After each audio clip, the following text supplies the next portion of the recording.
हम पढ़ रहे हैं डी ब्लॉक। और डी ब्लॉक जो होता है वो क्या होता है, देखो, scandium, titanium, vanadium, chromium, manganese, एफी, कोबाल्ट, निकल, कॉपर और जिंक। अब इसको तुरंत याद करते जाओ। जिसको याद है वो रिवाइज करे, जिसको याद नहीं है वो याद कर ले। ठीक है।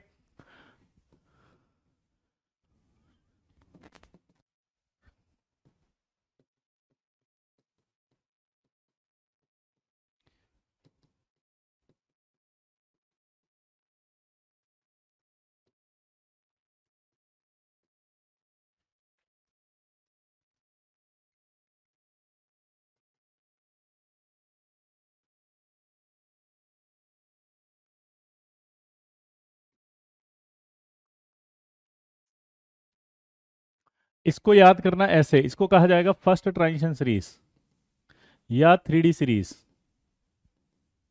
इसको कहा जाएगा सेकंड ट्रांजिशन सीरीज या फोर डी सीरीज। ये याद होना चाहिए भैया ना, डायरेक्ट। और ये आपका कहलाएगी थर्ड ट्रांजिशन सीरीज या फाइव डी सीरीज। क्लियर है बॉस? तो अगर आप कर सकते हैं तो आराम से, आपके पास कोई दिक्कत नहीं आएगी। अब यहाँ पर आपका क्या होता है, मज़ेदार बात है कि इसका एटॉमिक नंबर याद होना चाहिए। किस?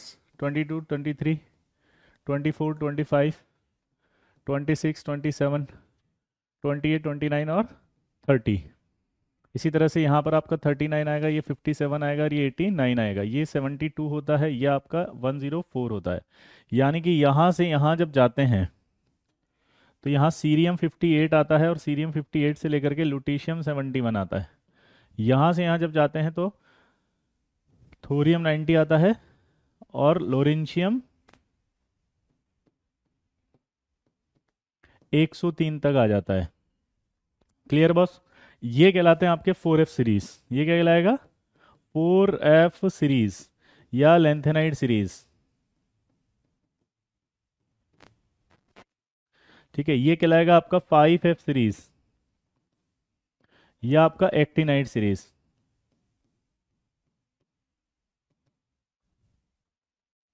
क्लियर है बॉस?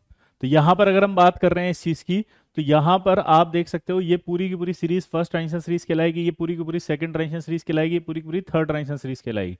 यहां से जब आप कंटिन्यू करते हैं तो ये आपका कहलाता है आपका लेंथेनाइट सीरीज, ये आपका कहलाता है एक्टिनाइट सीरीज। क्लियर? अब यहां पर अगर हम बात करें तो इसको याद करने का तरीका होना चाहिए, वरना आप गड़बड़ कर देंगे। तो इसको याद करने का तरीका क्या है, देखो, कि साइंस टीचर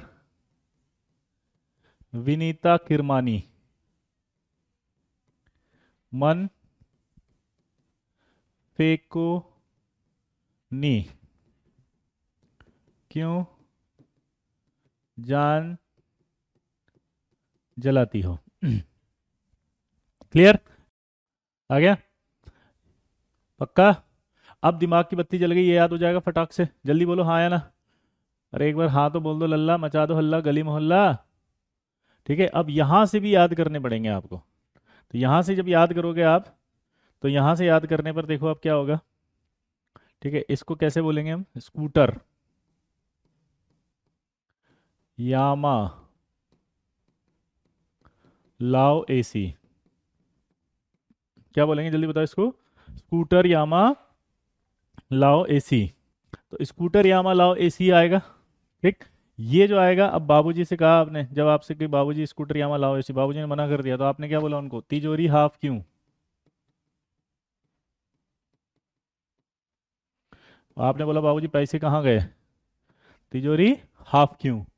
तो बाबूजी ने कहा है कनपटिया पे देंगे आपसे। लड़ाई हो गया। लड़ाई होती, पड़ोसी आते हैं, पड़ोसी बचाने आए। पड़ोसी का नाम था विवेक।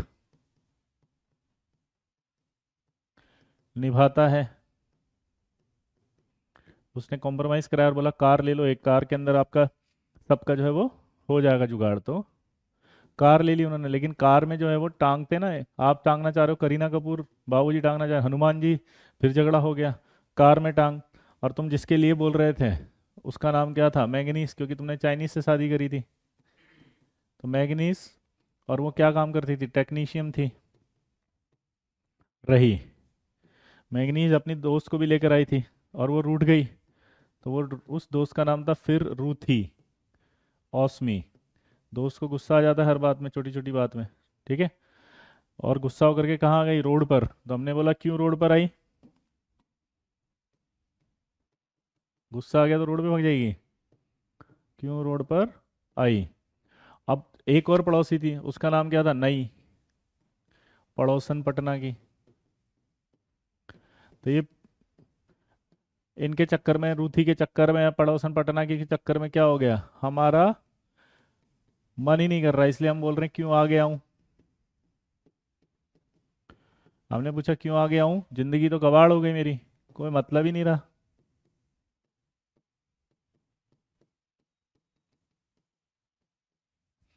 जिंदगी कबाड़ हो गई, तो ये जिंदगी कबाड़ हो गई, ठीक है। ठीक है, तो ये सारे के सारे आपको याद करने हैं। अब इसके अंदर आपको क्लियर कट हो चुका है, यहाँ याद रखना है, ये थर्ड बी होता है, ये फोर्थ बी होता है, ये फिफ्थ बी है, ये सिक्स्थ बी है, ये आपका सेवन्थ बी है, पर ये तीनों जो है वो एट्थ में आते हैं, एट्थ। ये आपका फर्स्ट बी है और ये आपका सेकंड बी है। Clear boss. तो ये आपके सारे ग्रुप्स हो गए। अब इसके बाद सबसे पहले कॉन्फ़िगरेशन की बात कर लें। तो कॉन्फ़िगरेशन क्या होगा, जल्दी बताओ इसका।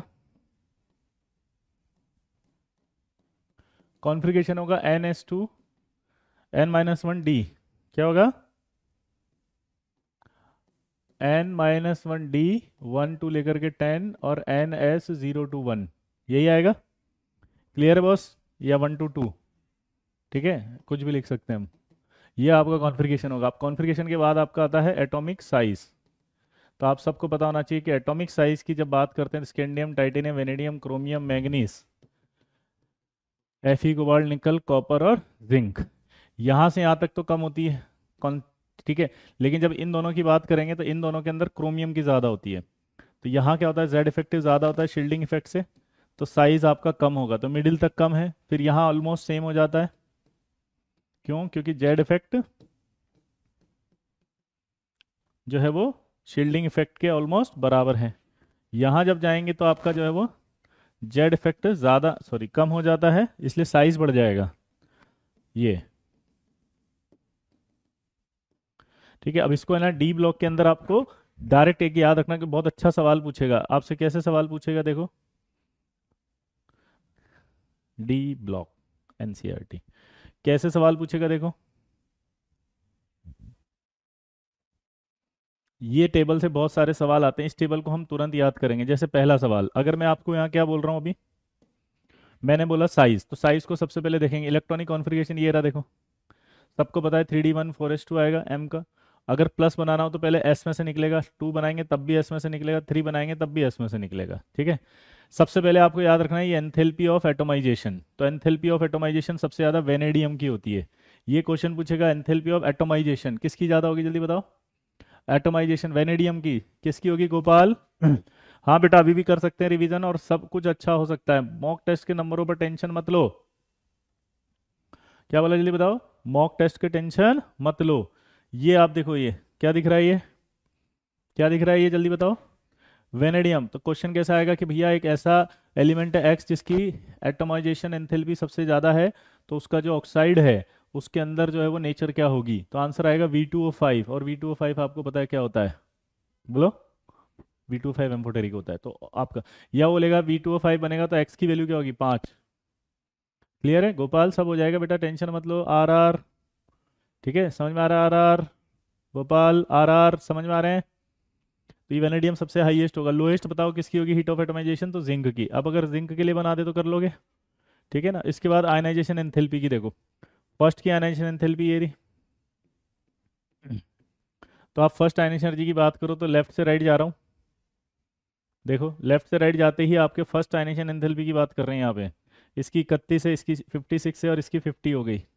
तो इन दोनों में फर्स्ट आयनाइजेशन एनर्जी का डिफरेंस आएगा टाइटेनियम और वेनेडियम में, देखो आएगा कि नहीं आएगा। फर्स्ट आयनाइजेशन एंथैल्पी टाइटेनियम की और वेनेडियम में टाइटेनियम की कम है या ज़्यादा, ज़्यादा। उसके बाद फिर से बढ़ी, यहाँ से कंटिन्यूसली बढ़ रही है, 50, 53, 700, 17, 62, 58, फिर चेंज हो गई यहाँ पे। Fe और कोबाल्ट में फिर चेंज हो गई देखो, ठीक है। फिर आपके चेंज होकर के 736 हो गई, यानी कि ये कम हो गई वापस से, ठीक है। 36 के बाद फिर से बढ़ी यहाँ तक। तो ये थोड़ा सा इसमें वेरिएशन है और वेरिएबल है, तो इसलिए इतने डेटाबेस तो नहीं पूछेगा, लेकिन मेटेलिक और आयनिक रेडिया जरूर पूछेगा।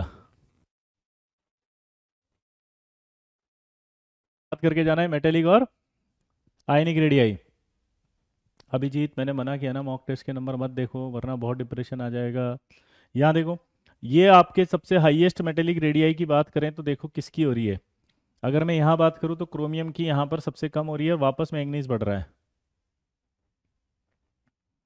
तो ऐसा एलिमेंट बताओ इन दोनों में से कि सब यहाँ तक आके आके कंटिन्यूसली क्या हुई, कम, फिर उसके बाद यहाँ कांस्टेंट हुई है, यहाँ से यहाँ तक क्या हुई थी, कम, फिर ये क्या हुई, कांस्टेंट, ये देखो बढ़ने लग गई वापस। ठीक है, मैंगनीज की 137 होती है, ज़्यादा होती है क्रोमियम से, याद रखना ये। तो इस पर एक सवाल बनेगा, क्या बनेगा बताओ, कि ऐसा एलिमेंट बताओ जिसकी आयनिक रेडियाई मिडिल में सबसे जो है क्या हाई वैलेंसी है और उसका स्पिन ओनली मैग्नेटिक मोमेंट बताओ। स्पिन ओनली मैग्नेटिक मोमेंट क्या होता है बताओ, अनपेड इलेक्ट्रॉन देखना। तो इसके अंदर कितने अनपेड इलेक्ट्रॉन होंगे, 6। तो मिडिल में अगर देखें तो कंटिन्यूसली कम इसकी हो रही है, फिर यहाँ देखोगे तो ऑलमोस्ट कांस्टेंट हो जाएगी, और फिर यहाँ बढ़ जाएगी, बढ़ जाएगी, बोलो आया ना। इसके अलावा फिर इलेक्ट्रोड पोटेंशियल पूछेगा, ये +3 और +2 वाला सबसे ज़्यादा देखो किसका है, कोबाल्ट का 1.97। तो ये भी आपसे पूछेगा, तो बता दोगे।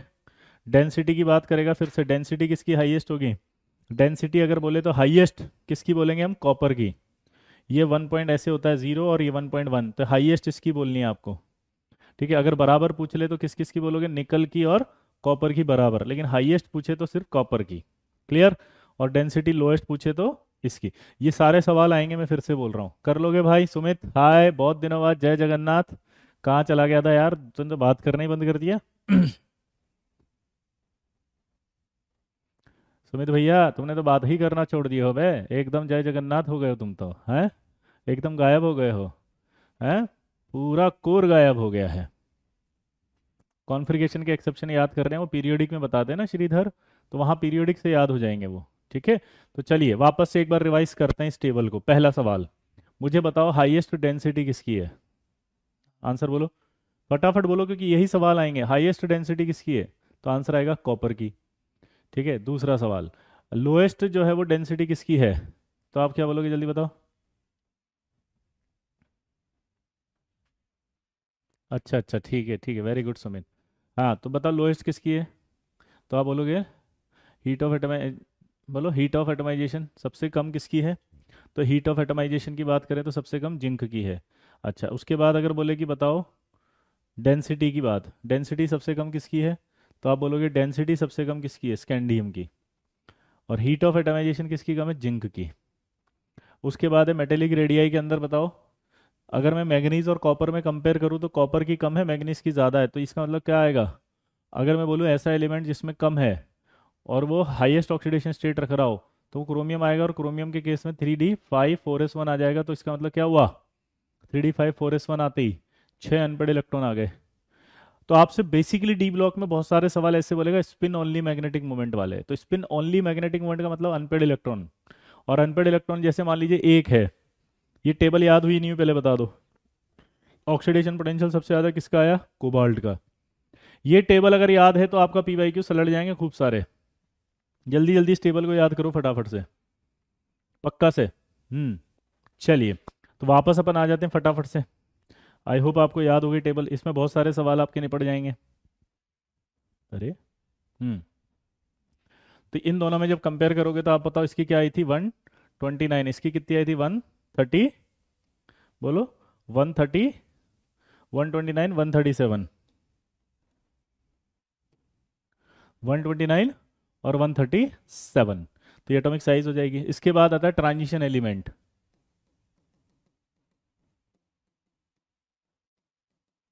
ट्रांजिशन एलिमेंट क्या होता है, डी ब्लॉक एलिमेंट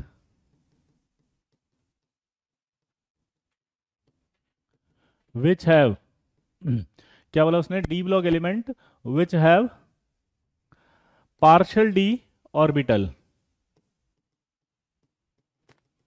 क्या बोला उसने, D block element which have partial D orbital in ground state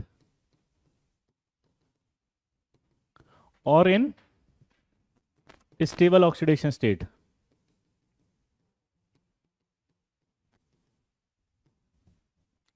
क्या बोला जल्दी बताओ? डी ब्लॉक एलिमेंट विच है partial D orbital in ground state और इन स्टेबल ऑक्सीडेशन स्टेट। तो इसका मतलब क्या निकला जल्दी बताओ फटाफट से?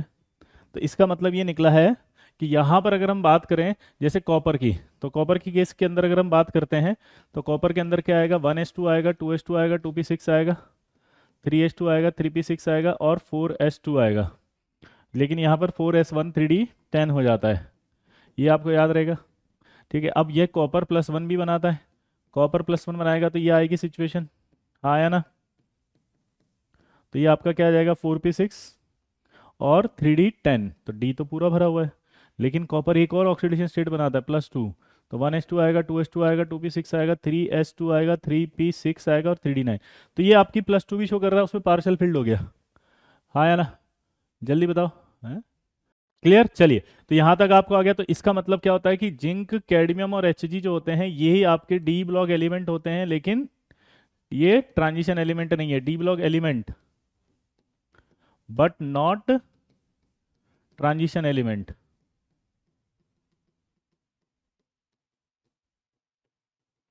क्लियर? तो ये आपकी बात है। अब इसके अंदर एक खास बात होती है कि ये सिंगल ऑक्सीडेशन स्टेट शो करते हैं कौन कौन? ये दोनों तो +2 ही शो करेंगे, लेकिन जो मरकरी होगा वो 2 ऑक्सीडेशन स्टेट शो करता है, 1 और 2। तो ऐसे सवाल भी आते हैं कि बताओ कौन से ऐसे डी ब्लॉक एलिमेंट है या कौन है, जल्दी बताओ। हम्म, कौन है सिंगल ऑक्सीडेशन स्टेट शो कर रहे हैं? तो ये दोनों शो कर रहे हैं, ये नहीं कर रहे हैं। क्लियर है, हाँ या ना? जल्दी बताओ, तो आंसर आ जाएगा पक्का? जल्दी बोलो। हाँ बेटा, KMnO4 में कलर होता है, अभी पढ़ाएंगे लक्ष्य, ड्यू टू चार्ज ट्रांसफर, अभी हम बताएंगे, है ना? आप पेशेंस रखो, वो चार्ज ट्रांसफर की वजह से होता है। ये आपका एक PYQ खत्म हो जाएगा, ये भी PYQ आएंगे अभी देखना। चीन cadmium Hg single oxidation state है और ये नहीं। ऐसे सिंगल ऑक्सीडेशन स्टेट वाले कौन कौन होते हैं वो बता देता हूँ। जैसे स्कैंडियम भी सिंगल ऑक्सीडेशन स्टेट शो करेगा, जिंक कैडमियम सिंगल करेंगे, ठीक है। फर्स्ट ए जो होते हैं एल्कली मेटल वो करेंगे सिंगल, ये शो करेंगे, फ्लोरीन शो करेगा। तो ये सारे के सारे जनरली सिंगल ही शो करते हैं। क्लियर सबको? तो ये सारे के सारे जनरली आप याद रखेंगे तो सिंगल ऑक्सीडेशन स्टेट शो करने वाले जाएंगे। फिर से आएगा डी ब्लॉक में, स्कैंडियम भी एक ही रखता है +3, ठीक है। ये आपके +2 रख रहे हैं, ये सब +1 रखते हैं, ये +2 रखते हैं और ये -1 रखता है। तो ये सब सिंगल ऑक्सीडेशन स्टेट वाले ही हैं। तो ऐसे सवाल इंटीजर में आए तो कर दोगे? एक एडवांस में सवाल आया था, पूछूं कि ऐसे कौन से एलिमेंट है जो सिंगल ऑक्सीडेशन स्टेट रखते हैं? ऑप्शन में एक तो सोडियम था और एक फ्लोरीन था। तो आंसर जाएगा नहीं जाएगा? दोनों जाएंगे, फ्लोरीन और सोडियम। तो इंटीजर का आंसर क्या आ गया था? 2। तो आई होप आप कर दोगे। जल्दी बताओ, पक्का? तो ये आपका कर लोगे। इसके बाद आता है आपका मेटेलिक बॉन्ड स्ट्रेंथ। तो मेटेलिक बॉन्ड स्ट्रेंथ जो होती है वो डिपेंड करती है नंबर ऑफ अनपेयर्ड इलेक्ट्रॉन्स पे। किस पे करेगी जल्दी बताओ? नंबर ऑफ अनपेयर्ड इलेक्ट्रॉन पे। अगर आप ध्यान से देखो तो जब आप यहाँ से यहाँ जाते हो, क्रोमियम है, मॉलिब्डेनम है और जिंक कैडमियम है, क्रोमियम के बाद मॉलिब्डेनम, टंगस्टन है और फिर आपका मरकरी है। तो जब आप यहाँ जाते हो तो इस कंडीशन में क्या होता है, देख के बताओ। हम्म, यहाँ अगर आप देखोगे तो 3d5 4s1 आएगा। तो अगर हम देखें मेटेलिक बॉन्ड स्ट्रेंथ किस पे डिपेंड कर रही है? नंबर ऑफ अनपेयर्ड इलेक्ट्रॉन पे। तो यहाँ 5 और 1 6 आएगा। तो सबसे ज्यादा मेटेलिक बॉन्ड स्ट्रेंथ इसी की होगी, 6 की। तो सबसे ज्यादा मेटेलिक बॉन्ड स्ट्रेंथ 6 की होगी, इसका मतलब क्या निकला? सबसे ज्यादा मेटेलिक बॉन्ड से ये ग्रुप रखेगा। और मेटेलिक बॉन्ड स्ट्रेंथ जितनी ज्यादा होगी उतना ही ज्यादा मेल्टिंग पॉइंट और बॉइलिंग पॉइंट होगा।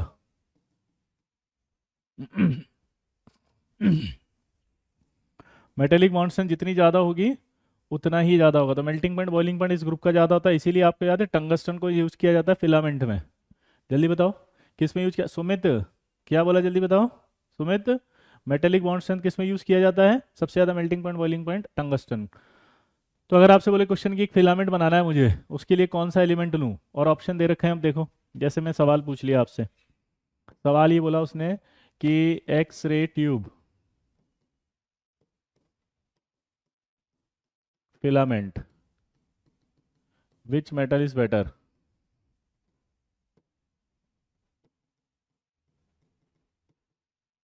पहला सा ऑप्शन स्कैंडियम, दूसरा जिंक, तीसरा मोलिब्डेनम और चौथा आयरन। तो बताओ कौन सा एलिमेंट अच्छा होगा इसके लिए? फटाफट से बताओ, जल्दी बोलो।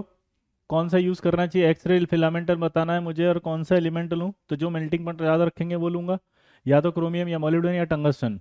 तो अगर तीनों में से ऑप्शन मोलिब्डेनम दे रखा है तो आंसर क्या जाएगा, ये मोलिब्डेनम। आंसर क्या जाएगा, मोलिब्डेनम।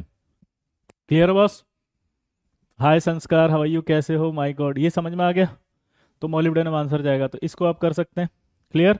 तो मेटेलिक बॉन्ड स्ट्रेंथ भी आ गई, ट्रांजिशन एलिमेंट भी आ गया, डी ब्लॉक की साइज भी आ गई, आयनाइजेशन एनर्जी भी आ गई। इसके बाद आता है मैग्नेटिक मोमेंट कैसे निकालते हैं। तो मैग्नेटिक मोमेंट अगर निकालना है तो एक फॉर्मूला होता है, आपको याद होना चाहिए, वो है mu √n n+2 bore magneton, जहां n इजिकल टू क्या आएगा, नंबर ऑफ अनपेड इलेक्ट्रॉन। क्या ये सही है क्या फॉर्मूला, चेक करो। अब अगर नंबर ऑफ अनपेड इलेक्ट्रॉन एक हैं, दो हैं, तीन हैं, चार हैं, पाँच हैं, तो म्यू जो होता है वो 1.73 होता है, 2.83 होता है, 3.87 होता है, 4.90 होता है, ठीक है, और ये आपका 5.92 होता है। तो इस कंडीशन में अगर अपन देखें तो यहाँ देखो ध्यान से, तो ये सब याद होने चाहिए आपको, और आपको सवाल आएगा नियरेस्ट इंटीजर बताओ। अगर किसी का स्पिन ओनली मैग्नेटिक मोमेंट पूछा जाएगा ना, इसका एक पूरा नाम होता है ऐसे, स्पिन ओनली मैग्नेटिक मोमेंट। तो यहाँ लिखा आएगा 1.73, 2.83, 3.874। तो नियरेस्ट इंटीजर जब लिखना हो तो इसके लिए 1.7 लिखते 2, इसके लिए 3, 4। लेकिन अगर ये ध्यान से देखोगे तो उस कंडीशन में, सर आपसे केमिकल बॉन्डिंग की कोर्स की थी, टेस्ट में 100 में से 70 आ गए, thank you, oh my God संस्कार, वजह गजब। क्या सच में अच्छा पढ़ाता हूँ क्या मैं, एक बार फीडबैक दो फटाफट ईमानदारी से। यहां से देखो आप, अगर ये बोले इससे कि नंबर ऑफ अनपेड इलेक्ट्रॉन्स बताओ, तो जो फर्स्ट लेटर होगा वो हमेशा नंबर ऑफ अनपेड इलेक्ट्रॉन बताएगा। दोबारा बोलो, जो दिखाई देगा वो क्या होगा, oh my God Aditya thank you, ये जो फर्स्ट लेटर दिखाई देगा, ये फर्स्ट लेटर क्या होगा, हमेशा नंबर ऑफ अनपेयर्ड इलेक्ट्रॉन्स को बताएगा। क्लियर? तो ये आपके सवाल आएंगे, फिर से बहुत सारे आएंगे ये। ठीक है, एक और सवाल आता है, जैसे कभी कभी क्या होता है, जैसे आप कोऑर्डिनेशन में पढ़ते हो हाई स्पिन, तो हाई स्पिन कॉम्प्लेक्स जो होते हैं वो हाई स्पिन को एक नाम और बोल देते हैं, कि हाई स्पिन जो होते हैं वो क्या होते हैं पता है, स्पिन फ्री। कैसे लिख सकता है वो एग्जाम में, स्पिन फ्री। और जो लो स्पिन होते हैं उसको क्या लिख सकता है वो, बोलो स्पिन पेयर्ड। स्पिन फ्री और स्पिन पेयर्ड, ये याद रहेगा, क्योंकि डी ब्लॉक और कोऑर्डिनेशन एक साथ मिल जाते हैं कई बार, पता नहीं चलता आपको। क्लियर है प्रतिभा? वाह थैंक यू प्रतिभा। सुमित कह रहा है अरे सर आपने जो 11th में डी ब्लॉक कराया था वो तो वाला भी याद है, ओ भाई गजब। क्लियर बस? तो यहाँ पर आपका मैग्नेटिक मोमेंट बता दोगे फटाफट से, कर लोगे? हाँ या ना? अनपेड इलेक्ट्रॉन है, स्पिन ओनली, फर्स्ट लेटर बता दोगे, नियरेस्ट इंटीजर पूछे तो बता दोगे, स्पिन ओनली बता दोगे, सब कुछ क्लियर सट। अब सवाल कैसे कैसे पूछेगा, जैसे वो बोलेगा एक ऐसा एलिमेंट है जिसकी हीट ऑफ एटमाइजेशन सबसे ज्यादा है, उसका स्पिन ओनली मैग्नेटिक मोमेंट बताओ, नियरेस्ट इंटीजर वैल्यू, चलो बताओ। तो अब मेरे दिमाग में आया किसके, हीट ऑफ एटमाइजेशन किसकी ज्यादा होती है, वेनेडियम। वेनेडियम में क्या होता है 3d3 4s2, तो इसका मतलब 5 अनपेड आएंगे तो 5.92, सॉरी 5 अनपेड नहीं 3 अनपेड आएंगे तो 3.92, यानी कि नियरेस्ट इंटीजर, तो आंसर है 4। ऐसे आंसर देना है। वो बोलेगा सबसे लो, क्या बोलेगा सबसे लो, हीट ऑफ एटमाइजेशन किसकी थी, तो आंसर था जिंक की। तो जिंक का आपका कितना आएगा, जिंक में कोई होता ही नहीं है तो 0। फिर बोलेगा सबसे लो डेंसिटी वाले एलिमेंट का स्पिन ओनली मैग्नेटिक मोमेंट बताओ, तो सबसे लो स्पिन ओनली मैग्नेटिक मोमेंट किसका निकालना है, डेंसिटी वाले का। तो स्कैंडियम होता है। अब स्कैंडियम का क्या होता है 3d1 4s2, तो 1.73 आएगा। हाँ 3.87 ही होता है वो आदित्य, सॉल्व कर लो, मैथ्स लगाओ, ऐसे मत सोचो, ये लिखा तो है 3.87, मैं तो कुछ भी वैल्यू बोल रहा हूँ हाइपोथेटिकल, है ना। ये लिखी 3.87, इधर देखो। तो अब आया स्कैंडियम, तो 3d1 आया, 4s2 तो 1 आ गया, तो 1.73, 1.73 को करोगे तो नियरेस्ट इंटीजर 2।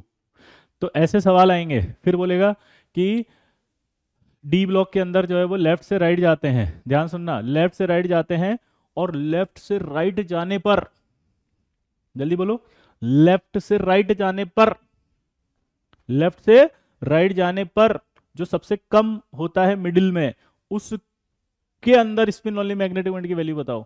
तो वो कौन था? क्रोमियम। लेफ्ट से राइट जाने पर सबसे कम क्रोमियम का आया था 126, क्योंकि मैग्नीज 137 हो गया था। तो क्रोमियम के अंदर 3D 5 4s1 आएगा। तो 3D 5 4s1 कर दोगे, आया ना? ठीक है, इसके बाद अगला देखो। अगला आता ऑक्सीडेशन स्टेट। ऑक्सीडेशन स्टेट जो होती है वो 3 कैटेगरी में डिवाइड की गई है। पहली है हायर, दूसरी है कॉमन, और तीसरी है हायर, कॉमन और लोअर। हायर जो होती है वो +4 +5 +6 +7 +8 तक कंसिडरेबल है। कॉमन जो है वो +2 +3 तक कंसिडर है। लोअर जो है -1 0 +1 तक है। ठीक है, अब जो हायर की बात करें अगर अपन, तो हायर जो होती है it is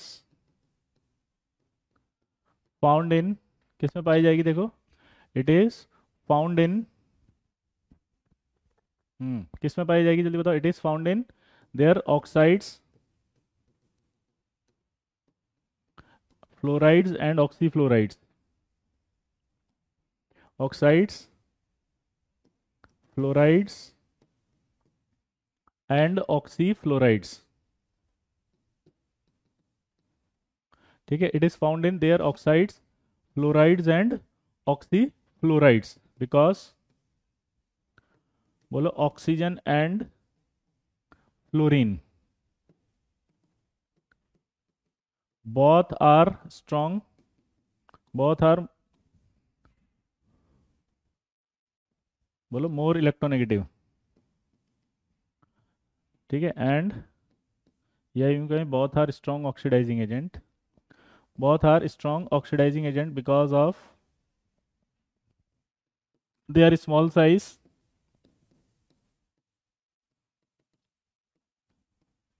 and higher electronegativity। देखो, एक तो छोटा साइज होगा उनका, दूसरा इलेक्ट्रोनेगेटिविटी होगा। तो इलेक्ट्रोनेगेटिविटी होगा तो इलेक्ट्रॉन को अपनी ओर खींचेगा। इलेक्ट्रॉन अपनी ओर अगर खींचेगा तो उस कंडीशन में क्या होगा, उस पर पॉजिटिव ज़्यादा आएगा। तो फ्लोरीन और ऑक्सीजन की इलेक्ट्रोनेगेटिविटी हाई होती है, इसलिए वो अपनी ओर इलेक्ट्रॉन को खींचते हैं। और जब वो अपनी ओर इलेक्ट्रॉन को खींचते हैं तो दूसरे पर पॉजिटिव ज़्यादा से ज़्यादा आ सकता है, तो इसमें पाई जाएगी। ठीक है, अब इसके अंदर कुछ कुछ सवाल आते हैं, जैसे पहला, मैग्नीज +7 शो करता है हाईएस्ट।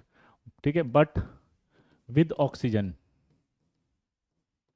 ठीक है, विद ऑक्सीजन, तो विद ऑक्सीजन अगर वो करेगा तो वो आपका जैसे Mn2O7 आ जाएगा, MnO4- आ जाएगा, ऐसे। ये आपका ग्रीन कलर का ऑयल है, लिक्विड। ये सवाल भी पूछता है PYQs में कि Mn2O7 क्या है। तो आप क्या बोलोगे, Mn2O7 क्या है? ग्रीन ऑयल लिक्विड है। Mn2O7 क्या है? Green oil liquid. क्लियर? ये कौन है? पर्पल कलर का है। ठीक है, उसके अलावा जो विद फ्लोरीन जो है, विद फ्लोरीन जो है वो आपका क्या है?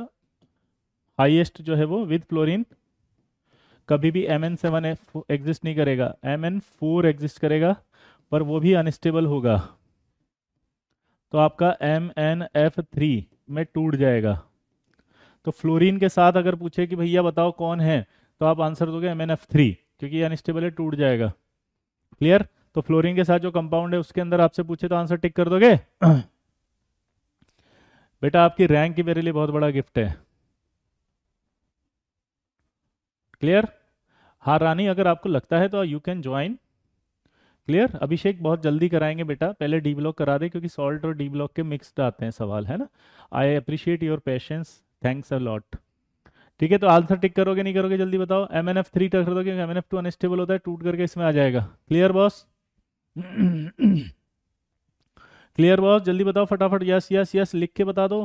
तो MnF3 आ जाएगा विद फ्लोरीन। ठीक है, इसके अलावा जो क्रोमियम होता है, क्रोमियम के अंदर तो आपका हाईएस्ट प्लस फ्लोरीन के साथ ही पाया जाएगा 6। मैग्नीज का अगर फ्लोरीन के साथ चाहिए तो वो इस तरह से पाया जाता है ऑक्सीफ्लोराइड की फॉर्म में, ये आपका हाईएस्ट +7 शो कर सकता है। तो ये मैग्नीज के लिए सारी बातें याद रहेगी। क्रोमियम की बात करें तो क्रोमियम में फिर CrO3 आ जाएगा, कार में टांग।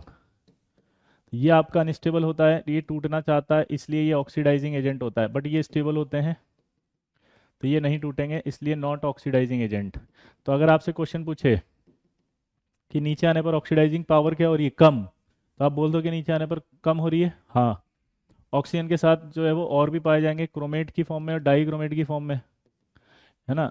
और क्रोमेट और डाईक्रोमेट, ये ध्यान रखेंगे आप कि डाईक्रोमेट जो होता है वो एसिडिक की फॉर्म में होता है, क्रोमेट जो होता है वो बेसिक में होता है। हमेशा याद रखना, ये पूछेगा पीएच लेस देन 7 और पीएच मोर देन 7। ये मोर देन 7 आते इधर, लेस देन आते उधर।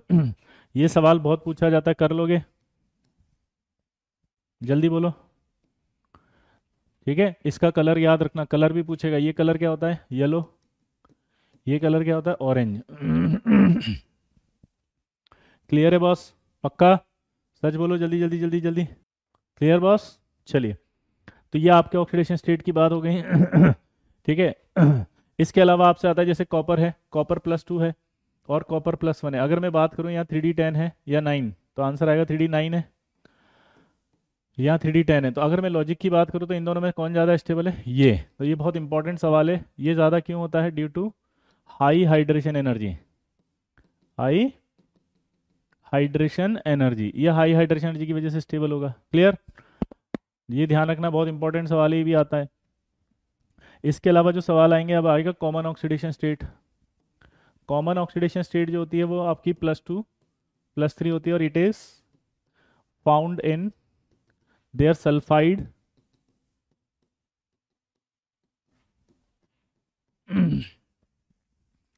+2 +3 it is found in their sulfide and chlorides because they are reducing agent। ठीक है, तो देखो आप इसी तरह से Fe+2 या FeCl2 इन्हीं के साथ पाई जाएगी। जेड, ये देखो आप MnS। ठीक है, इसी तरह से लोअर ऑक्सीडेशन स्टेट की बात करो, तो लोअर ऑक्सीडेशन स्टेट की बात करें तो क्या होती है वो? -1 है, 0 है, +1 है। तो -1 है, 0 है, +1 है, तो अब दिमाग की बत्ती जलाओ फटाफट से। -1 0 +1 अगर होगी तो किस में होगी? कार्बन मोनोऑक्साइड के कंपाउंड्स में। ये NiCO4 आ गया।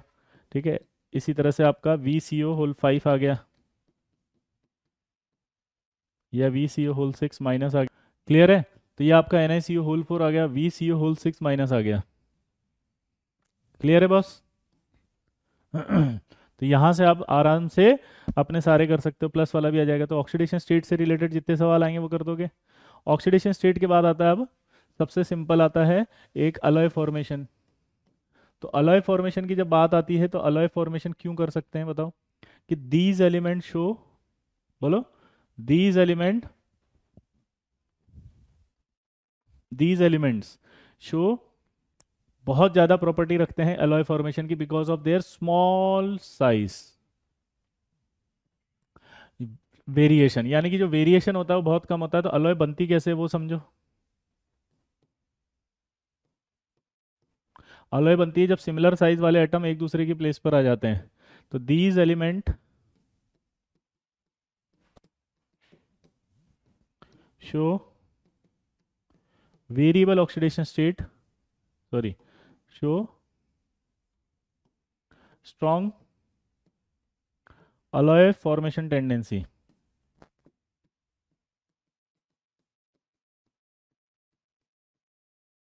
टेंडेंसी ड्यू टू, बोलो, सिमिलर साइज, क्योंकि इनके साइज में वेरिएशन नहीं होता। सिमिलर का मतलब बराबर नहीं होता है, सिमिलर का मतलब डिफरेंस कम है।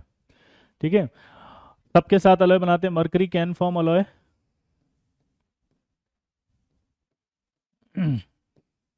विद मैनी मेटल्स, और इसकी अलॉय का नाम होता है अमलगम, एक्सेप्ट प्लेटिनम आयरन के साथ नहीं बनाता ये। किस किस के साथ? प्लेटिनम आयरन और टंगस्टन, इनके साथ नहीं बनाएगा ये। दोबारा बोलो, किसके साथ नहीं बनाएगा? बोलो, जल्दी बोलो, प्लेटिनम आयरन और टंगस्टन के साथ। पक्का? तो ये आपके अलॉय नहीं बनाएगा। अलॉय फॉर्मेशन की एक कंडीशन होती है, वो है 15% डिफरेंस होना चाहिए।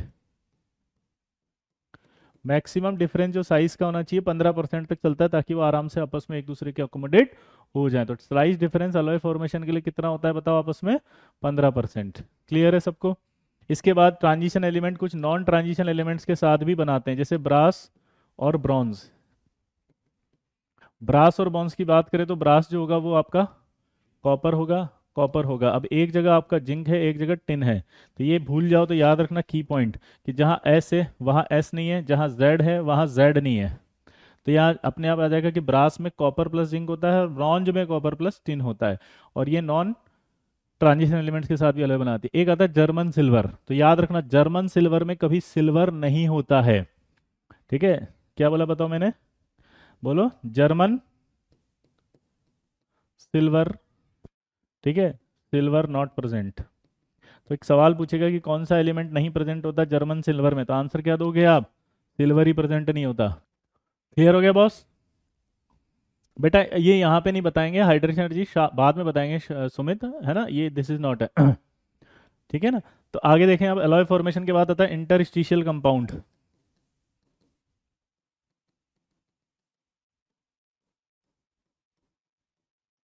इंटरस्टिशियल कंपाउंड को नॉन स्टोइकियोमेट्रिक कंपाउंड भी कहते हैं।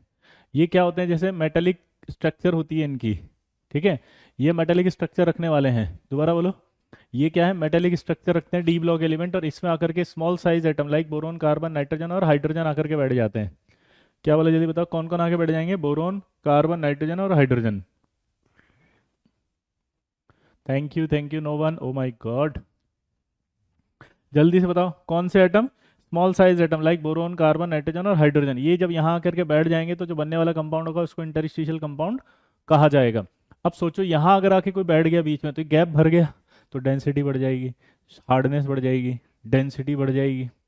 क्लियर? मेलेबल नेचर घट जाएगी, डक्टाइल नेचर घट जाएगी। ठीक, ये एलिमेंटल फॉर्म में बैठते हैं इसलिए इनका ऑक्सीडेशन स्टेट चेंज नहीं होता है। Clear boss? क्या समझ में आया, जल्दी बताओ। एलिमेंटल फॉर्म में होते हैं इसलिए इनका ऑक्सीडेशन स्टेट चेंज नहीं होता है। दोबारा बोलो, क्या बोला मैंने, एलिमेंटल फॉर्म में बैठते हैं इसलिए ऑक्सीडेशन स्टेट चेंज नहीं होता है।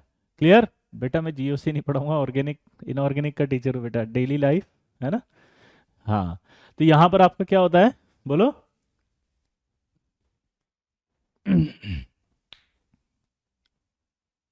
हाँ है ना, क्लियर है कि नहीं है, पक्का?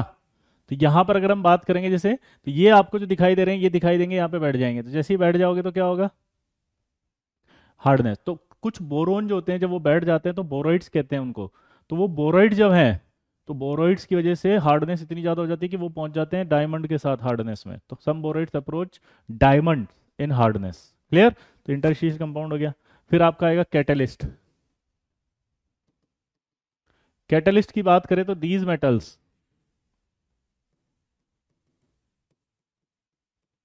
एंड देयर क्या बोला जल्दी बताओ, these metals and there compound show, these metals and there compound, ठीक है, शो कैटालिटिक प्रॉपर्टी। क्या करेंगे, कैटालिटिक प्रॉपर्टी। क्यों करेंगे कैटालिटिक प्रॉपर्टी, उसका रीजन क्या है, ध्यान सुनना। तो कैटालिटिक प्रॉपर्टी शो करने का रीजन होता है because of variable oxidation state, because of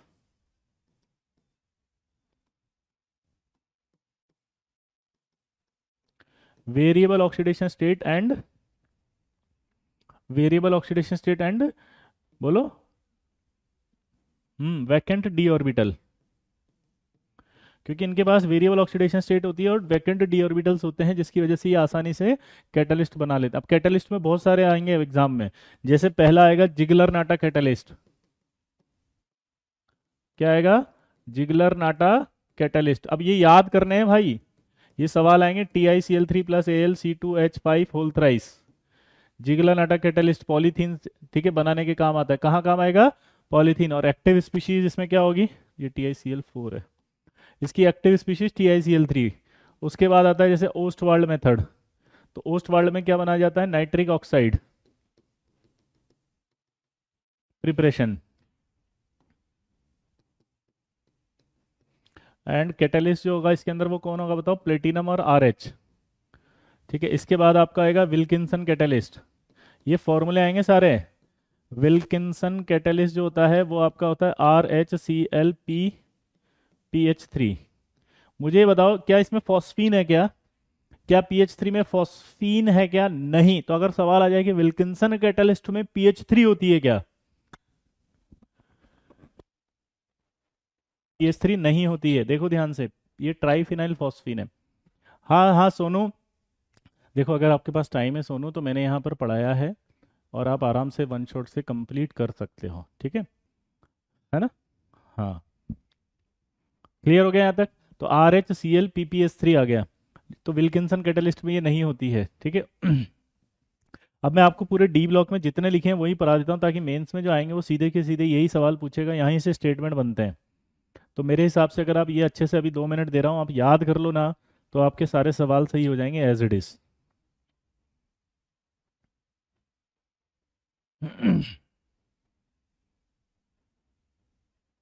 catalytic property में एक ये भी याद रखना, ये देखो जो मैं बता रहा था ना, ये रहा कैटालिटिक प्रॉपर्टी। कैटालिटिक प्रॉपर्टी के अंदर क्या होता है, ये जो I माइनस होता है और थायोसल्फेट, ये पर थायोसल्फेट जो है रिएक्ट करके I2 नहीं बनाते, लेकिन अगर इसमें Fe+3 डालते हैं तो रिएक्शन हो जाती है। तो इस रिएक्शन का कैटलिस्ट भी पूछ सकता है, तो बता दोगे? इस रिएक्शन का कैटलिस्ट बता दोगे कौन होगा? Fe+3। क्लियर? हाँ, बिहार बोर्ड वाले भी कर सकते हैं।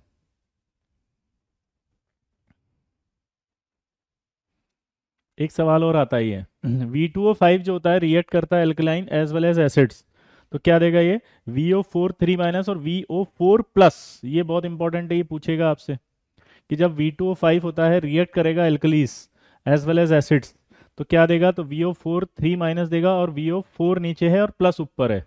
ध्यान रखना इसको। क्लियर? हाँ या ना? क्लियर? और ये CRO कैसा है? बेसिक है। CRO कैसा होता है? बेसिक। ये मैंने बताया भी था कल। और ये आपका क्या होता है? Amphoteric.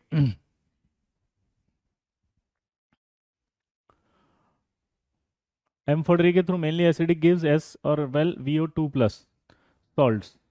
In vanadium there is a gradual change from the basic V2O3 to less। अरे अरे अरे अरे अरे, काहे नाराज हो गए लल्ला?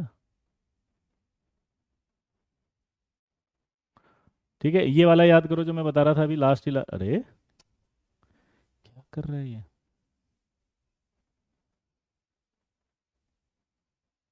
ये सारे आप अलॉयज याद करो फटाफट।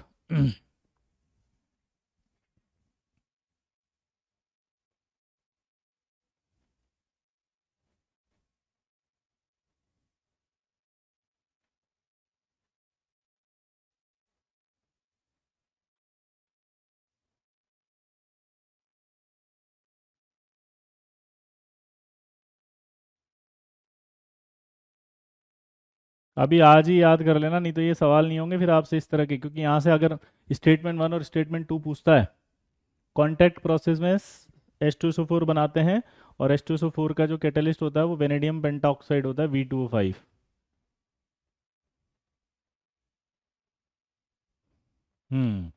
ये आ गई यूज।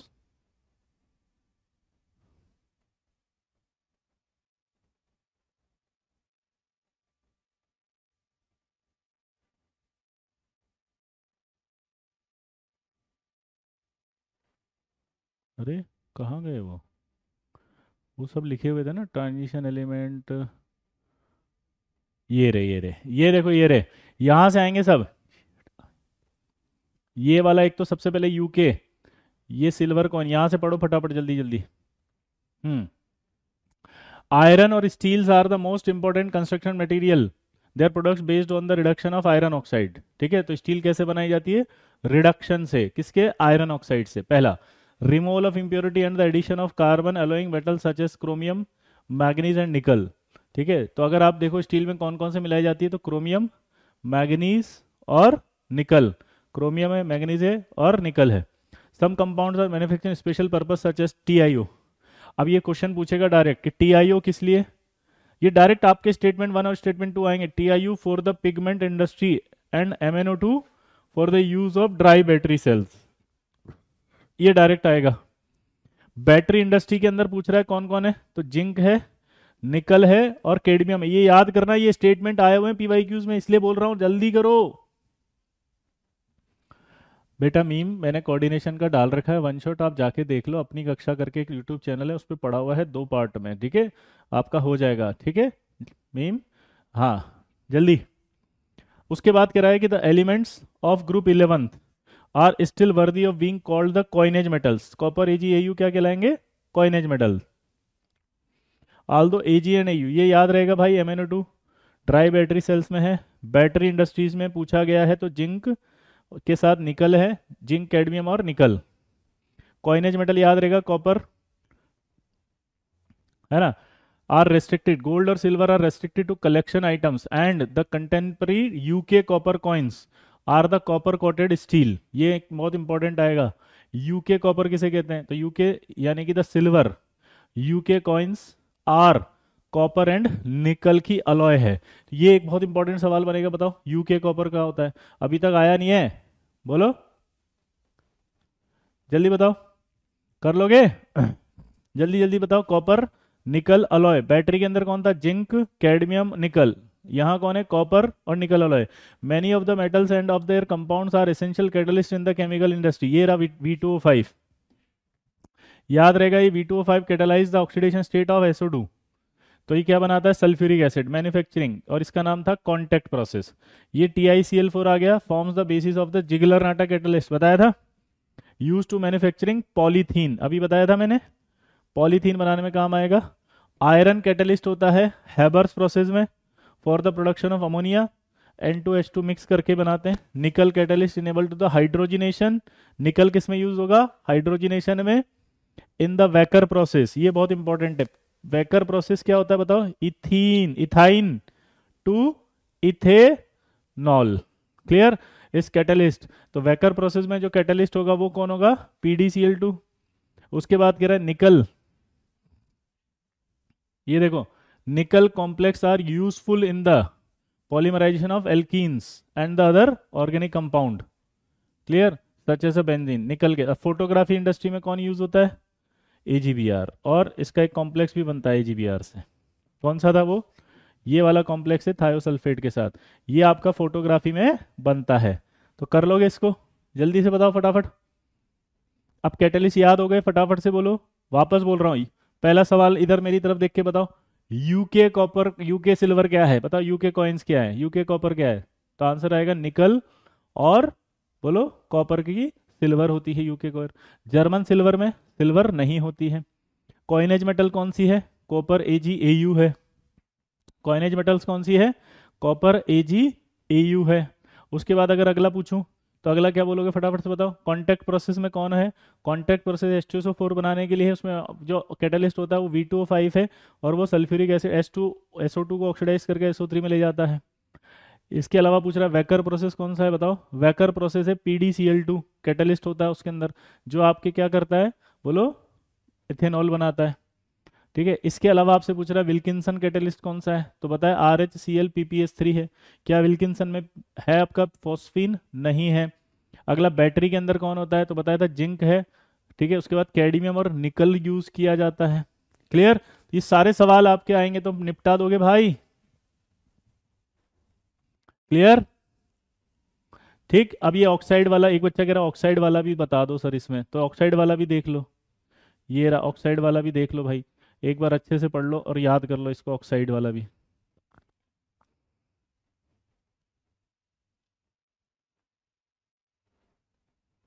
ये रहे ऑक्साइड्स। अब देखो ऑक्साइड्स की पूरी याद करो अच्छे से।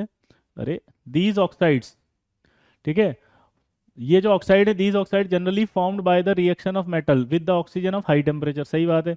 All metal except scandium, scandium नहीं बनाएगा। देखो मैंने क्यों, क्योंकि स्कैंडियम ओनली एक ही ऑक्सीडेशन स्टेट शो करता है +3, तो MO नहीं बनाएगा। विच आर द आयनिक, ठीक है, फ्रॉम MO ऑक्साइड, जो कि ionic highest oxidation number in the oxides, ठीक है, with the group of number that attempt Sc2O3 to Mn2O7 scandium से beyond the 7 group no higher oxides. क्योंकि 7वें group के बाद कोई हायर ऑक्साइड नहीं पाया जाएगा। 7वां ग्रुप क्योंकि क्या, Mn के बाद Mn2O7 के बाद कोई हायर नहीं आएगा। सिर्फ एक आयरन पाया जाता है, वो Fe2O3 में होता है, और एक फेरेट भी बनाता है, यहाँ नहीं लिखा हुआ उसने, ये फेरेट भी बनाता है, ठीक है, +6 में, बट ये अनस्टेबल होता है। ये एल्कलाइन मीडियम में ही पाया जाएगा, एसिडिक मीडियम में टूट जाएगा ये फिर से Fe2O3 में। द ऑक्सोकेटाइन जैसे वेनेडियम +5 है, वेनेडियम +5 के ऑक्सो कैटायन है, एक तो VO2 प्लस, ठीक है, +6 में, और एक VO+2, क्या लिखा है उसने, VO+2, +5 का कैटायन एक एग्जिस्ट कर रहा है VO2 प्लस, और एक आपका VO+2 कर रहा है ऑक्सो कैटायन में। टाइटेनियम का कर रहा है +6 में TiO+2। As the oxidation number of metal increase, ionic character decrease, ये भी पूछता है वो। मान लो आपको ऑक्सीडेशन स्टेट डी ब्लॉक में लोअर दे रखी है, तो वो क्या होगा, लोअर ऑक्सीडेशन स्टेट वाला बेसिक, हायर ऑक्सीडेशन स्टेट वाला acidic. Clear. In the case of Mn, ये देखो कोवेलेंट ग्रीन ऑयल है, ये भी क्वेश्चन पूछेगा, Mn क्या होता है, covalent green oil. Even CrO3 and V2O5 है लो मेल्टिंग पॉइंट, ठीक है, तो इनके मेल्टिंग पॉइंट कम है, किसके, CrO3 का भी और V2O5 का भी, इनके मेल्टिंग पॉइंट कम होते हैं, low. In these higher oxide the acidic character हमेशा बढ़ेंगे। 10 Mn2O7 गिव्स, है ना, ये हमेशा जाएगा तो HMnO4 में जाएगा, CrO3 H2CrO4 में जाएगा, या H2Cr2 7 में। V2O5 हाउएवर एम्फोटेरिक होता है थ्रू मेनली एसिडिक, मतलब एम्फोटेरिक में भी कौन सा होगा, mainly acidic, and gives VO4 3- and VO2 plus salts. Vanadium there is a gradually change from the basic, V2O3 क्या है, बेसिक, टू लेस बेसिक, तो ये आपका बेसिक होगा, ये लेस बेसिक हो। ये भी पूछेगा कि ये वाला क्या है, तो आप क्या बोलोगे, basic. V2O5 amphoteric, V2O4 dissolve in the acids, तो V2O4 भी डिजोल्व हो जाएगा और क्या देगा, VO+2 salt. Similarly V2O5 react with alkalis as well as acids, तो वो भी क्या देगा, VO4 3- और VO4 प्लस, यहाँ 4 है यहाँ 4 है, प्लस प्लस, ठीक है, respectively. The well characterised CO basic. Clear हो गया बॉस, याद कर लेगा ये जल्दी। अब देखो वापस अपने नोट्स पे आओ। तो विल्किंसन कैटलिस्ट समझ में आ गया, ओस्टवाल समझ में आ गया, सारी चीज समझ में आ गई, एंड फ्रॉम NCERT लिख देता हूँ ताकि याद रहे।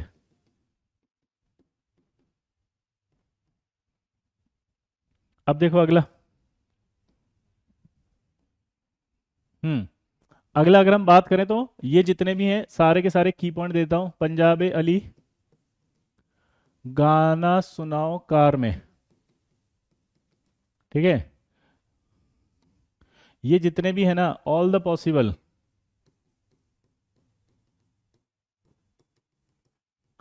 Oxide and hydroxide are amphoteric.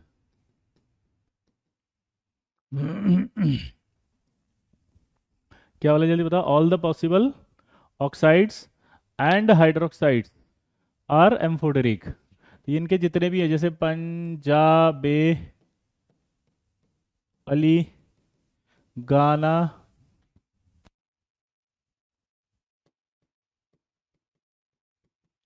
सुनाओ कार में।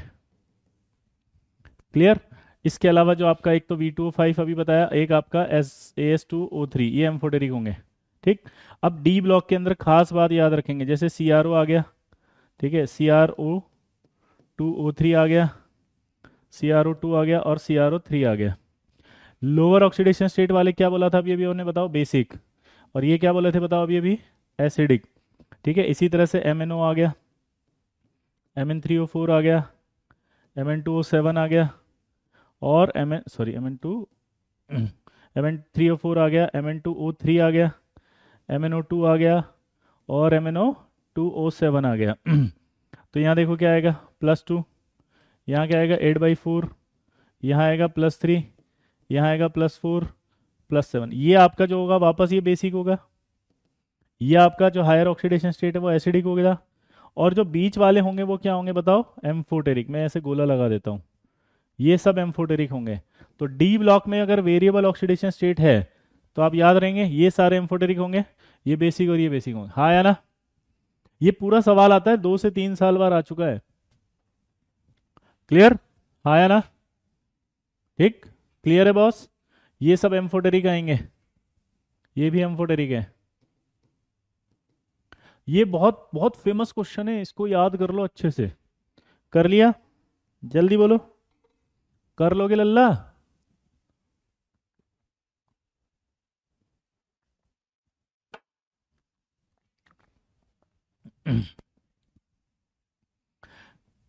इसके बाद देखो अगला, अगला आता है फिर प्रिपरेशन। प्रिपरेशन ऑफ सबसे पहले आएगा वो K2Cr2O7। ठीक है, इसमें क्या होता है, ये क्रोमाइट ओर होता है ये। इस क्रोमाइट ओर की Na2CO3 प्लस O2 के साथ रिएक्शन कराई जाती है 1000 से 1300 डिग्री सेंटीग्रेड पे। तो यहाँ ये ऑक्सीजन इसको भी ऑक्सीडाइज करेगा, इसको भी ऑक्सीडाइज करता है, तो ये ऑक्सीडाइज करके बनाता है Fe2O3 plus Na2CrO4 plus CO2, ये उड़ जाएगी। इसका येलो कलर होता है,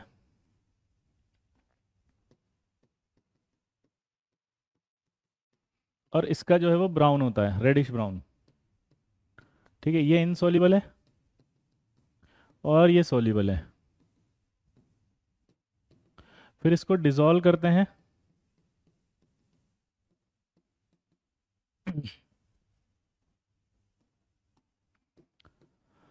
डिसॉल्व इन वाटर।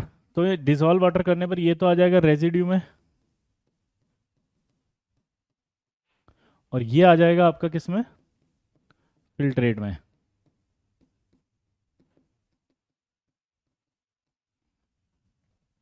तो ये आपका रेजिड्यू में आ जाएगा और ये आपका आ जाएगा फिल्ट्रेट में। अब इस फिल्ट्रेट को लेते हैं, और अभी मैंने बताया था आपको कि ये एसिडिक मीडियम अगर कर दो तो क्रोमेट डाइक्रोमेट में कन्वर्ट हो जाएगा, तो ये डाइक्रोमेट में आ जाता है और Na2SO4 में आ जाता है। अब इसकी जो सॉल्युबिलिटी होती है ये बहुत स्पेसिफिक होती है, 32.4 पर ये मैक्सिमम सॉल्युबल हो जाता है। तो यहाँ एक ऐसा सूटेबल टेम्परेचर एम्प्लॉय करते हैं कि ये हट जाए, तो ये आपका डाइक्रोमेट अलग निकाल लेते हैं फिर, और उसकी KCl से रिएक्शन कराते हैं तो K2Cr2O7 बन जाता है, और ये बनता है K2Cr2O7 प्लस KCl। तो K2Cr2O7 जो बना, ये इस तरह से बनाया जाता है। अब यहाँ सवाल पूछता है बॉस, प्रिपरेशन ऑफ K2Cr2O7 में इसकी क्रोमाइट और की रिएक्शन जब इससे कराई जाती है तो कंपाउंड बन रहा है जो X, इसका मैग्नेटिक मोमेंट बताओ स्पिन ओनली। तो यहाँ +6 है, और अगर यहाँ +6 है तो 0 आएगा मैग्नेटिक मोमेंट। तो यहाँ अगर +6 है तो इसका मैग्नेटिक मोमेंट तो बोलो, जल्दी बोलो, 0। तो ये सवाल आएंगे PYQs में, सारे निपटा देना, ये बहुत इंपॉर्टेंट है। दूसरा सवाल कि यहाँ K2Cr2O7 ले रहे हैं, तो यहाँ आपका जो है वो, फिर आपने Na2CO3 क्यों लिया, K2CO3 लेते। तो K2CO3 इसलिए नहीं ले रहे क्योंकि जब आप यहाँ करोगे तो इन दोनों को अलग करना मुश्किल हो जाता है। K2Cr2O7 और K2SO4 की सॉल्युबिलिटी सिमिलर होती है, तो अलग नहीं हो सकते। जबकि अगर सोडियम लेते हैं तो ये सॉल्युबिलिटी 32.4 पे मैक्सिमम रखता है, इसलिए इसको हटा सकते हैं। ये अलग मिल जाएगा, अलग मिलके इससे रिएक्शन करा के ये प्राप्त कर लेंगे। फिर से बोल रहा हूँ, इसकी प्रिपरेशन आएगी तो ये पूछेगा, तो बता दोगे पूछेगा तो, कि Na2CrO4 का क्या मैग्नेटिक मोमेंट होगा स्पिन ओनली, तो 0 आएगा। ठीक है, इसी तरह से दूसरी प्रिपरेशन होती है MnO4-2 की, इससे कराई जाती है, इसका नाम है पायरुलोसाइड। KOH लेते हैं, NaOH लेते हैं, हीट करते हैं और O2 से रिएक्शन होती है, तो ये आपका चला जाता है इसमें ग्रीन मेल्ट। ये कौन से कलर का होता है, ग्रीन। फिर इसको एक्वस सॉल्यूशन में डालते हैं, और एक्वस सॉल्यूशन में डालते हैं लिटिल एल्कली के साथ। तो जैसे ही एक्वस सॉल्यूशन में डालते हैं लिटिल एल्कली के साथ, तो ये बना देता है आपका MnO4 2- ग्रीन सॉल्यूशन। और फिर इसको अपन क्या करते हैं, इवेपोरेट करते हैं।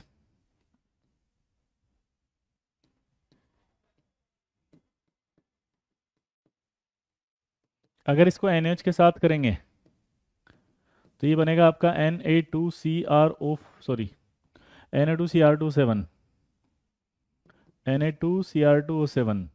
और अगर KOH के साथ करेंगे तो बनेगा K2Cr2O7 .10H2, क्या कर रहा हूँ यार मैं,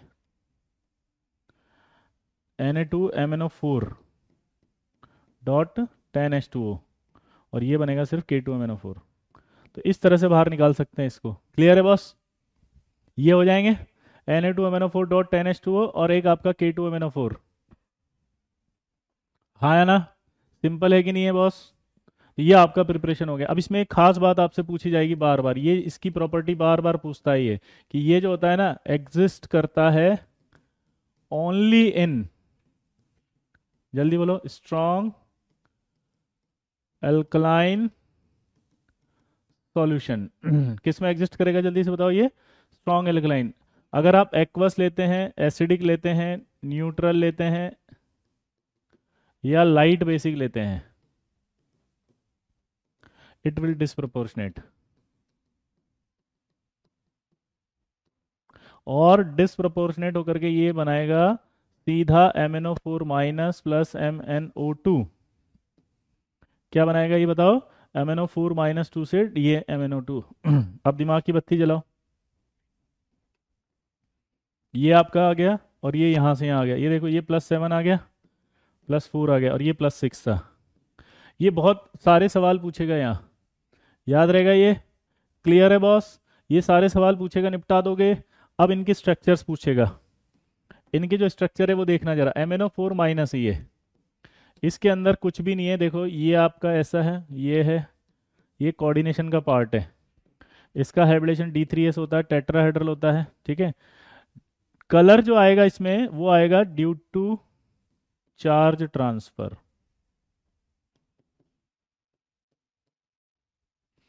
लिगेंड टू मेटल,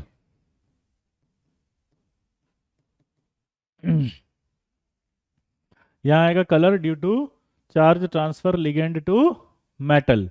ये लिगेंड टू मेटल क्या होता है बताओ? ये आपका है Mn, इस पर +7 आने की वजह से ये इस इलेक्ट्रॉन को खींचेगा। ऑक्सीजन मोर इलेक्ट्रोनेगेटिव है, वो फिर खींचेगा, तो ये फिर खींचेगा, वो फिर खींचेगा, तो इस वजह से इलेक्ट्रॉन ऐसे घूमता रहेगा। और अगर इलेक्ट्रॉन ऐसे घूमता रहेगा तो उस कंडीशन में क्या होगा? इलेक्ट्रॉन एनर्जी रिलीज करेगा। वो जो एनर्जी रिलीज होगी वो रिलीज्ड एनर्जी क्या कहलाएगी? वो रिलीज्ड एनर्जी क्या कहलाएगी? वो एनर्जी जो कहलाएगी वो क्या कहलाएगी? कलर विजिबल रीजन में आएगा, जिसकी वजह से आएगा।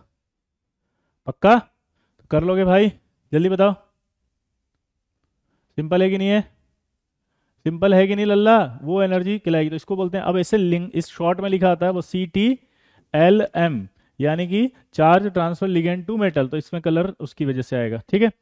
इसके बाद अब जो स्ट्रक्चर्स है इंपॉर्टेंट वो है आपका ये, देखो CrO4 है, CrO4 -2 है, डबल बॉन्ड, ये माइनस आ गया, माइनस आ गया। क्रोमेट की बात करेंगे, वैसे मैं NCERT से दिखा देता हूँ ताकि NCERT की याद रहेगी तो बहुत ईजी हो जाती है। अभी इनकी रिएक्शंस भी पढ़ेंगे, जैसे पहले तो अपन ने ये पढ़ा था डाइक्रोमेट, इसकी प्रिपरेशन ये रही, ये बना दोगे। हम्म, ये बनाने के बाद अब इसकी जो रिएक्शंस आएंगी वो देख लो। सबसे पहले ये स्ट्रक्चर आ गई, ठीक है, ये देखो ये स्ट्रक्चर आ गई और ये आ गया। अब इसमें क्वेश्चन पूछा था उसने, लिंकेज बताओ कितनी है, CrO लिंकेज कितनी है, जल्दी बताओ। CrO लिंकेजेस कितनी है? तो आप बोलोगे CrO लिंकेजेस आपके पास कितनी है? 3 3 6 7 और एक 8, तो ये PYQ खत्म हो गया एक, ये PYQ आया हुआ है, कर दोगे लिंकेज 8, ठीक है। इसके बाद ये रेडॉक्स रिएक्शन करता है, तो रेडॉक्स रिएक्शन में बस ये 4 रिएक्शन याद करो इसकी। I- ऑक्सीडाइजिंग एजेंट है, तो I- को कहाँ उठा के लाएगा? I2 में। H2S हमेशा कहाँ जाती है? सल्फर में। +2 है SN का, तो कहाँ जाएगा? SN4। Fe+2 है तो कहाँ जाएगा? Fe+3। तो 4 आपको इसकी रेडॉक्स रिएक्शन याद करनी है। वापस बताओ, I- को कहाँ लेकर जाएगा? I2 में। दोबारा बोलो।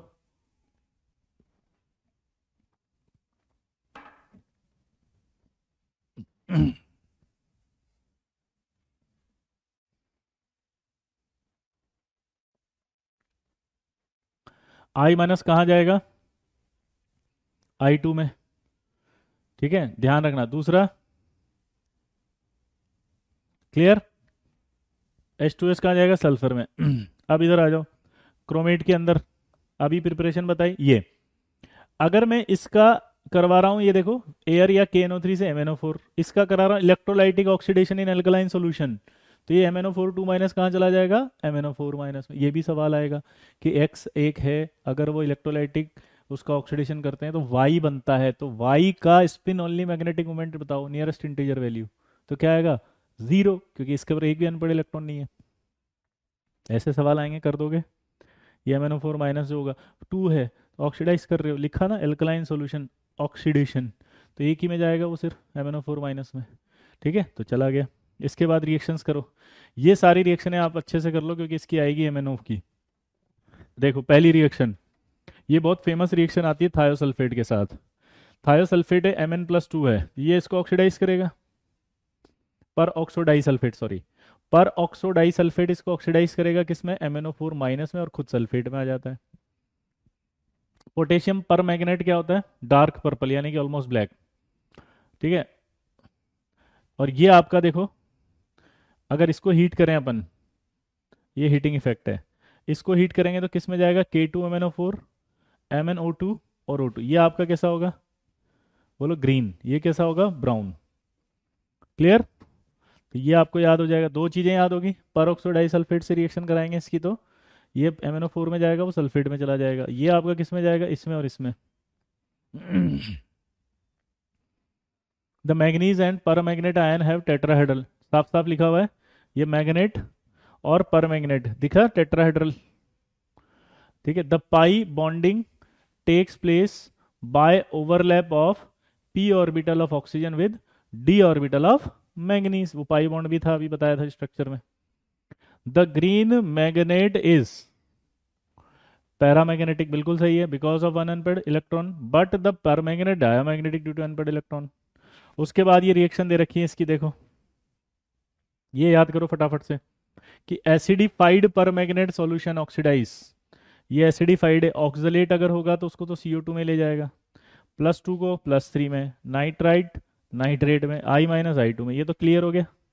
ये चार रिएक्शन याद हुई नहीं? बताओ, ऑक्सलेट किस में जाएगा? CO2 में। ये किस में जाएगा? +2 +3 में, ये NO2 माइनस NO3 माइनस में, और I-I2।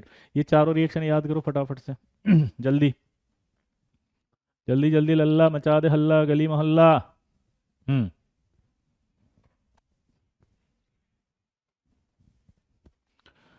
ठीक है, इसके अलावा वो कह रहा है कि the full reaction can be written addition of half reaction, ये तो पता ही है। If represent the reduction of permanganate, वो कह रहा है represents the reduction of permanganate, manganate dioxide में जाएगा। जैसे इसका रिडक्शन कराएंगे तो कहाँ जाएगा? परमैग्नेट तो इन दोनों में जा सकता है, 3 हिस्से में जाएगा, तो मीडियम के डिपेंड करेगा। वो कैसे डिपेंड करेगा? देखो, ये अगर मैं कहूँ यहाँ पर आपसे कि एसिडिक सॉल्यूशन की बात करें, ये याद करो, इसमें आएंगे ये एसिडिक सॉल्यूशन, तो I- किस में गया था? I2 में, ये Mn+2 में जाएगा। Fe+2 अभी बताया था किस में गया था? Fe+3 में। सेम है, एसिडिक मीडियम में तो कोई लफड़ा ही नहीं है। ऑक्सलेट कहाँ बताया था अभी अभी? CO2 में। H2S कहाँ बताया था? सल्फर में। ठीक है, इसके बाद SO3 सल्फाइड आयन कहाँ जाएगा? सल्फेट में। NO2 माइनस कहाँ जाएगा? NO3 में। ये तो क्लियर हो गया एसिडिक।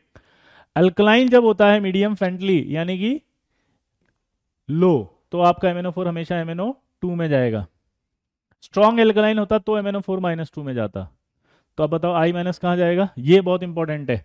एल्कलाइन मीडियम में I- किस में कन्वर्ट होगा? जल्दी बताओ, ये सवाल आएगा। एसिडिक में कहाँ जाएगा और एल्कलाइन में कहाँ जाएगा? एसिडिक में जाएगा तो I2 में, लेकिन अगर एल्कलाइन आएगा तो IO3- में। इसको आयोडेट बोलते हैं। MnO4- का थायोसल्फेट से कराएंगे तो सल्फेट में, और OH-। ये भी सवाल आएगा, फिर से बोल रहा हूँ, याद करो ये दो रिएक्शन। चलो बताओ, अल्कलाइन मीडियम में I- किस में जाएगा? बस इतना बता दो, अल्कलाइन मीडियम में कहाँ जाएगा? जल्दी बता दो। में क्लियर है सबको? चलिए अगला बताओ, थायोसल्फेट सल्फेट में। इसके बाद ये तो MnO4- Mn+2 ही रिएक्ट कर लें तो ये डायरेक्ट MnO2 में, क्योंकि ये तो रिएक्शन हो जाएगी जिंक सल्फेट और जिंक ऑक्साइड की प्रेजेंस में। जिंक ऑक्साइड कैटेलाइज्ड होता है इसमें, कि मैग्नस सॉल्ट हो ऑक्सीडाइज टू MnO2। ठीक है, the presence of zinc sulphate, तो ये क्या होगा? MnO4- और Mn+2 जिंक सल्फेट की प्रेजेंस में MnO2 में जाते हैं। तो कैटलिस्ट पूछ सकता है ये, तो बता दोगे कैटलिस्ट? ये वाली रिएक्शन आपको मैंने बताई थी कि कभी भी MnO4- होता है ना, वो HCl के साथ कभी टाइट्रेशन नहीं दे सकता, क्योंकि MnO4 एक ऑक्सीडाइजिंग एजेंट होता है, HCl एक रिड्यूसिंग एजेंट होता है। अगर वो HCl आ गया तो वो खुद MnO4- को रिड्यूस कर देगा, जिसकी वजह से कोई भी रिडॉक्स नहीं हो पाएगी। क्लियर हो गया? तो वो कभी भी नहीं कर पाएगा। ये सारी रिएक्शन है कंप्लीट आपकी। क्लियर? तो आई होप आपको डी ब्लॉक के अंदर अब कोई दिक्कत नहीं आएगी। करके आएंगे, बोलो, मचाओगे हल्ला गली मोहल्ला? बोलो, सारा करा दिया मैंने। ऑक्सीडेशन स्टेट, ऑक्सोकेटायन, उसके बाद interstitial, catalyst, alloy formation, preparation, यह सब पहुंच गए। ठीक है, अब कुछ जो चीज़ें होती हैं, जैसे एक सवाल आपसे पूछ सकता है ये वाला कि यार कौन अच्छा रिड्यूसिंग एजेंट है, कि Fe+2 और Cr+2, which is better reducing agent?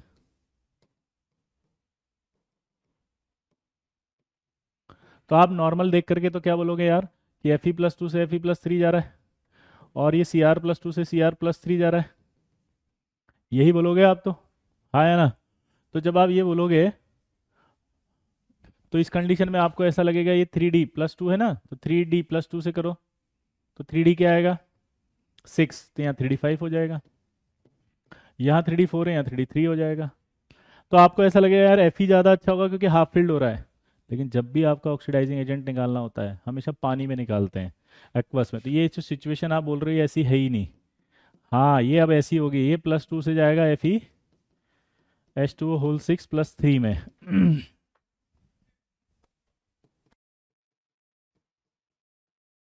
और ये आपका +2 से कहाँ जाएगा, ऐसे +3 में। अब इधर अगर हम देखें इसको तो इसके अंदर इलेक्ट्रॉन फिल करके भराओ,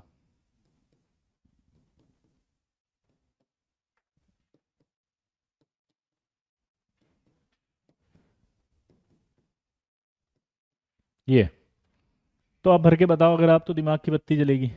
इसमें अगर 6 भरोगे तो 1 2 3 4 5 6, और इसमें आप देखोगे तो 5 बनेगा ऐसे। तो जब ये इधर से इधर जाएगा तो ऐसे हाफ फील्ड होगा, लेकिन जब क्रोमियम को आप ध्यान से देखोगे तो क्रोमियम जब हाफ फील्ड होगा तो ऐसे। तो आप देख सकते हो सबसे, बेटा कुछ नहीं घबराना सचिन, मैंने जितनी अभी एनसीईआरटी से बताई वो 5 रिएक्शन याद करनी है, उसके अलावा कुछ नहीं याद करनी। हाँ आशुतोष, नेट अगर जीरो ही आएगा क्योंकि 4 जीरो हो गया, वो एक आयनिक कंपाउंड हो गया, तो जैसे NaCl है उसका भी डायपोल मोमेंट जीरो बोलेंगे। तो ये हाफ फील्ड हो गया अचानक से। तो अभी नई थ्योरी पता चली आपको कि D5 ज्यादा स्टेबल होता है D3 से इन गैसियस मीडियम। क्या बोला जल्दी बताओ, इन गैसियस मीडियम, ठीक है। और D5 और D3, अब इधर आओगे तो D3 ज्यादा होगा D7 से, D5 से, D3 D5 से ज्यादा होगा। तो D3 D5 से ज्यादा होगा इन एक्वस। और हमेशा आपको एक क्वेश्चन पूछेगा अब, तो F, तो chromium is better reducing agent,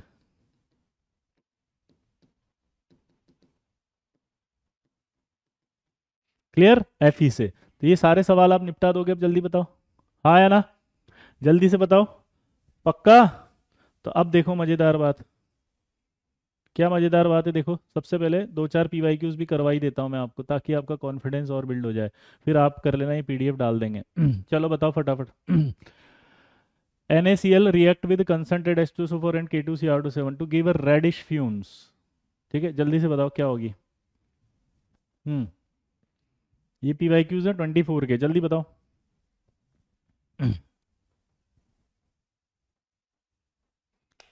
जल्दी जल्दी जल्दी,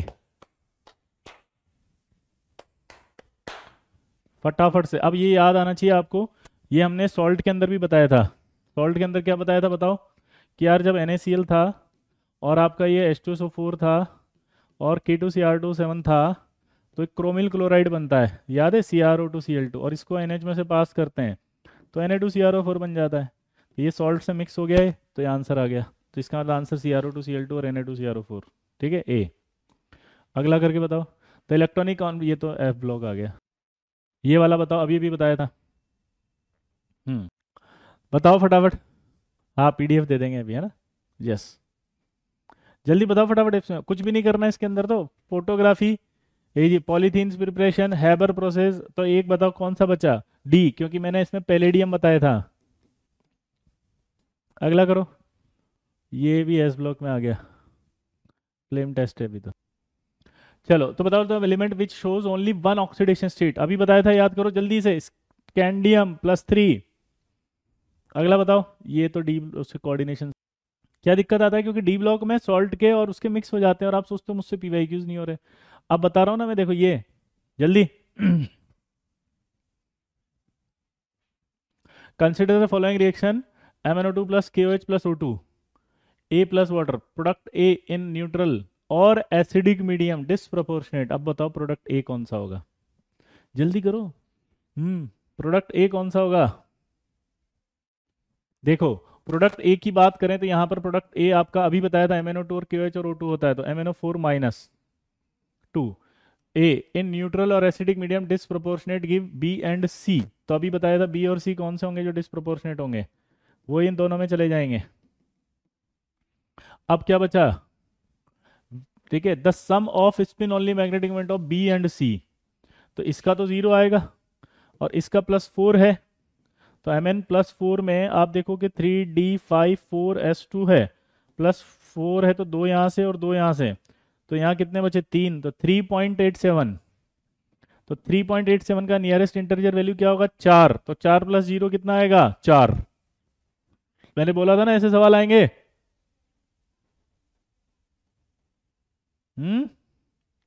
देखो अब सवाल हो रहे नहीं हो रहे, ये सवाल अभी बताया था, इससे रिएक्ट करके क्या बनता है MnO4- 2 ग्रीन, और वो डिस्प्रोपोर्शनेट होकर MnO4- और MnO2 बनाता है। रिएक्शन याद करो, देखो बन रहे हैं कि नहीं बन रहे हैं।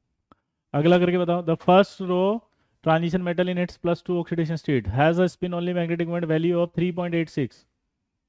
3.86 इसमें आ रहा है और एटॉमिक नंबर बताना उसका, सोचो 3.86 आ रहा है।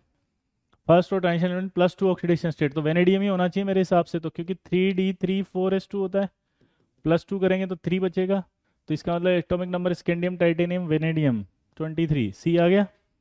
अगला करो, अभी बताया ग्रीनिश येलो कौन होती है, बहुत आसान है ये तो, ग्रीनिश येलो गैस, जल्दी जल्दी, यस सर, एक ही गैस है Cl2, तो इसका मतलब NH4Cl होगा आंसर, क्योंकि Cl उसी में है।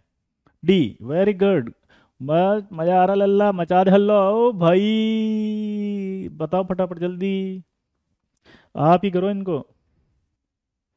वाओ, वेनेडियम, यस अभी तो लिखा था अपन ने, highest enthalpy of atomization vanadium, फिर वो कह रहा है reaction with oxygen at high temperature, तो वो तो एक ही बनाएगा V2O5, और फिर इंट दे रहा है वो M4 डेरिक, तो एक ही हुआ ना वो, तो V2O5, तो आंसर ही आ जाएगा 5, उसका ऑक्सीडेशन स्टेट 0 है, मतलब +5 आएगा, तो वो 0 आ जाएगा। Fusion of ore with the sodium carbonate in the presence of air leads to the formation of product A and B along with the evolution of CO2। ओ भाई फिर से वही आ गया, करके बताओ, आंसर आया।